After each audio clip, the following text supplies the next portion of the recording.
96वां दिन पाक कलाम में से पढ़ेंगे इमसाल की किताब उसका 8वां बाब 32वीं आयत से लेकर 36वीं आयत तक।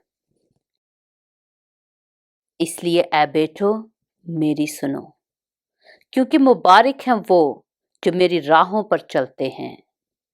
तरबियत की बात सुनो और दाना बनो और इसको रद्द ना करो।